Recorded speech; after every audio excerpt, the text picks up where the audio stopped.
Assalamualaikum warahmatullahi wabarakatuh. Saya akan melakukan presentasi dengan judul Metode Parlearning melalui media WhatsApp pada pembelajaran daring untuk kelas 1 sekolah dasar. Video ini dibuat untuk memenuhi tugas literasi digital dengan dosen pengampu Bapak. Yang pertama yang akan kita bahas saat ini adalah latar belakang. Latar belakang saya memilih judul tersebut ialah karena pada saat ini Corona sedang menjadi pembicaraan hangat di belahan bumi manapun. Corona masih mendominasi ruang publik, sehingga beberapa pemerintah daerah memutuskan untuk menerapkan kebijakan meliburkan siswa dan mulai menerapkan metode pembelajaran daring. Sistem pembelajaran daring merupakan sistem pembelajaran tatap muka secara langsung antara guru dan siswa yang dilakukan melalui online dengan jaringan internet.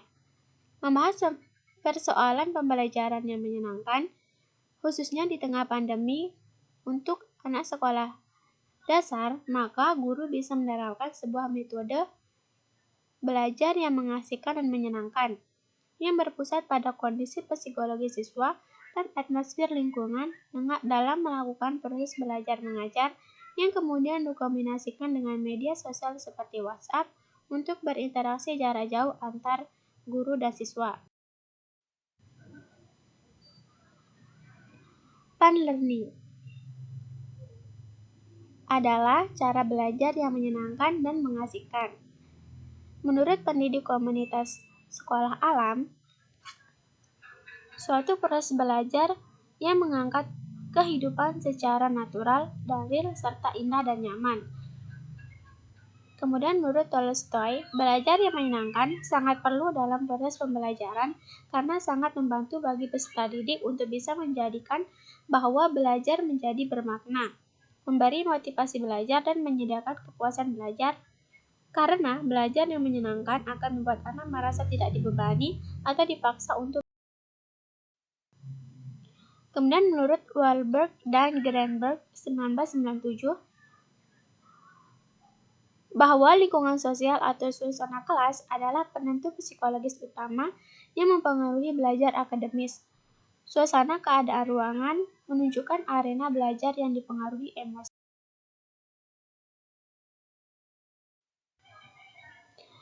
Sehingga bisa diambil kesimpulan bahwa metode parlearning adalah cara belajar mengasihkan dan menyenangkan yang berpusat pada kondisi psikologi siswa dan atmosfer lingkungan dalam melakukan proses belajar mengajar. Metode ini cara menciptakan rasa cinta dan keinginan untuk belajar. Langkah-langkah yang dapat dilakukan dalam pengajaran parlearning. Yang pertama, setiap tatap muka, guru menyampaikan topik-topik pembelajaran dan tujuan yang ingin dicapai dalam pembelajaran.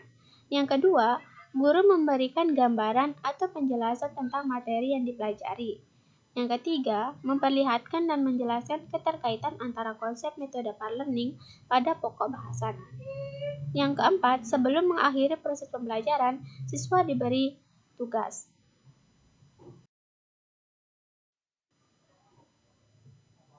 Bagaimana caranya agar belajar menyenangkan sehingga bisa membuat anak tumbuh minat belajarnya, yaitu dengan bermain sambil belajar.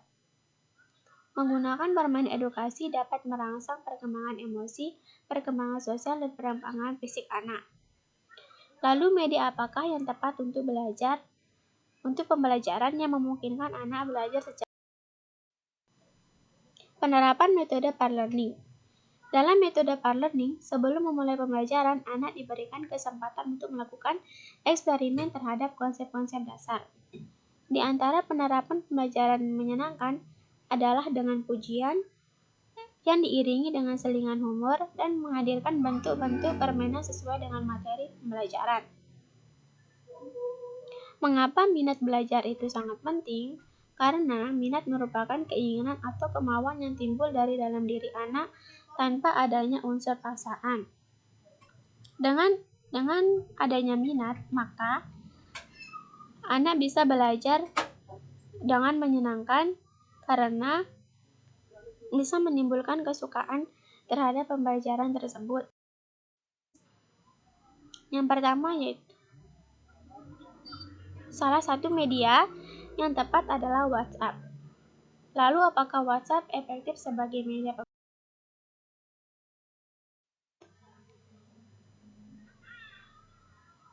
WhatsApp sebagai media pembelajaran 25,5% efektif, 41,2% mengatakan tidak efektif, dan 33,3% mengatakan ragu-ragu.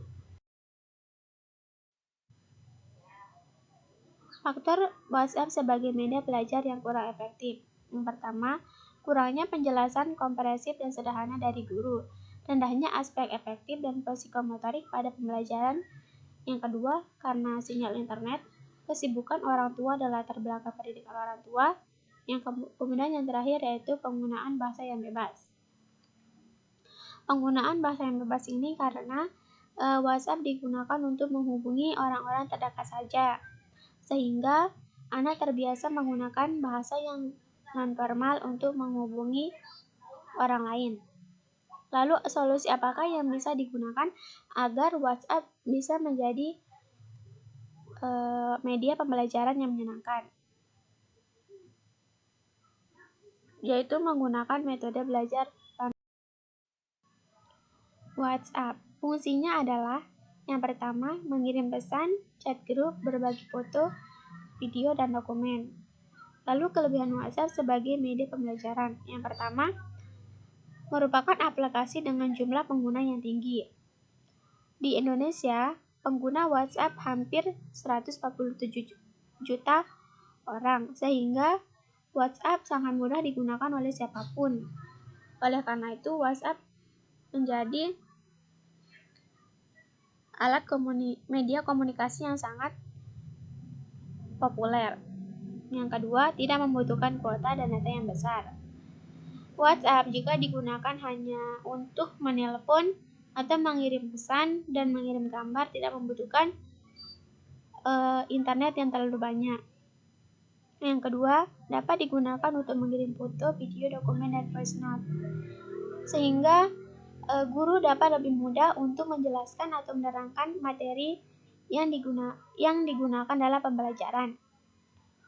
Yang keempat, dapat digunakan untuk menelpon dan video call. Selain dapat mengirim video dan dokumen atau foto, guru juga dapat berbicara secara langsung dengan muridnya menggunakan video call atau telepon. Yang kelima, memiliki fitur grup. Di WhatsApp, guru dan murid bisa membuat suatu grup kelas yang digunakan oleh guru untuk memberikan tugas serta memberikan penjelasan kepada murid-muridnya. Penerapan peer learning dapat dilakukan dengan cara yang pertama, guru harus mengelola WA group seperti halnya mengelola kelas tatap muka. Yang kedua, guru harus memotivasi siswa dan menciptakan suasana gembira. Yang ketiga, guru mengajak siswa untuk interaktif. Yang keempat, guru meminta siswa untuk memperhatikan pembelajaran dan tugas. Yang kelima, tugas dan penilaian siswa dikirimkan melalui WA. Kesimpulan, metode peer learning sangat sesuai untuk diterapkan pada pembelajaran konvensional maupun pembelajaran jarak jauh, khususnya pada pendidikan jenjang sekolah dasar. Sebagai saran kepada pemerintah dan sekolah untuk lebih mendukung dan memfasilitasi pembelajaran jarak jauh, serta menerapkan formulasi metode yang tepat, salah satunya melalui metode peer learning yang dapat dikomunikasikan dengan media pembelajaran yang tersedia. Referensi yang saya gunakan yaitu dari Jurnal Inovasi Pendidikan Dasar tahun 2021 dan juga Jurnal Basic Edu tahun 2020. Terima kasih.